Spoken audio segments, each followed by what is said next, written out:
দর্শক, গাজীপুরের টঙ্গীতে কেমিক্যাল গুদামে ভয়াবহ আগুন লেগেছে। নিয়ন্ত্রণে কাজ করছে ফায়ার সার্ভিসের 7টি ইউনিট। এ নিয়ে আরো জানাতে সেখান থেকে যুক্ত হচ্ছেন সহকর্মী তাইফুর রহমান তুহিন। এখন আগুনের অবস্থা কেমন দেখছেন, বিস্তারিত জানাবেন।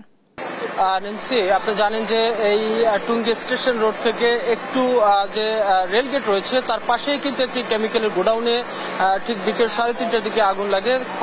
খবর পেয়ে সাথে সাথে কিন্তু এখানে প্রায় ফায়ার সার্ভিসের 7 থেকে 8টি ইউনিট এসে কিন্তু আগুন সেই 7টার দিকে তারা নিয়ন্ত্রণ আনতে সক্ষম হয়। আমি যদি একটু দেখাতে চাই যে আসলে আমার পিছনের যে এই যে কেমিক্যালের গোডাউনটা রয়েছে এখানে কিন্তু বেশ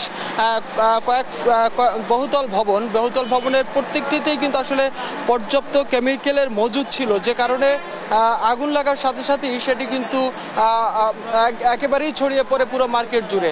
আমরা দেখেছি যে ফায়ার সার্ভিসের প্রায় একে একে 7-8টি ইউনিট এসে কিন্তু আগুন নিয়ন্ত্রণে অনেকটা বেগ পেতে হয়, এবং সে আগুন নিয়ন্ত্রণ করতে গিয়ে আমরা এরই মধ্যে ফায়ার সার্ভিসের থেকে যেটি জানানো হয়েছে তাদের 5 জন কর্মী কিন্তু আগুনে দগ্ধ হয়েছে, যাদেরকে ঢাকা মেডিকেলে বার্ন ইউনিটে তাদেরকে চিকিৎসা দেওয়া হয়েছে। কিছুক্ষণ আগে কিন্তু ফায়ার সার্ভিসের পক্ষ থেকে যেটি বলা হয়েছে যে তারা আগুন মোটামুটি নিয়ন্ত্রণে এনেছেন 7টা বাজে। তবে তারা বারবারই বলার চেষ্টা করেছেন যে যেহেতু এটি কেমিক্যালের আগুন, সে কারণে এটি যে পুরোপুরি নিয়ন্ত্রণে আসছে সেটিও কিন্তু আসলে বলা যাচ্ছে না, যে কারণে তারা বলছেন যে আসলে আগুন একদিক থেকে নিয়ন্ত্রণ হচ্ছে, অন্য দিক থেকে কিন্তু আবারও সেই কেমিক্যালের আগুন লেগে যাওয়ার সম্ভাবনা রয়েছে, যে কারণে কিন্তু তারা এখনো সেই আগুন নিয়ন্ত্রণের জন্য এবং সেটি নির্বাপনের জন্য কিন্তু তাদের যে কার্যক্রম সেটি কিন্তু অব্যাহত রেখেছেন। তবে যেটি এখন পর্যন্ত আসলে এখানে যারা রয়েছে, অর্থাৎ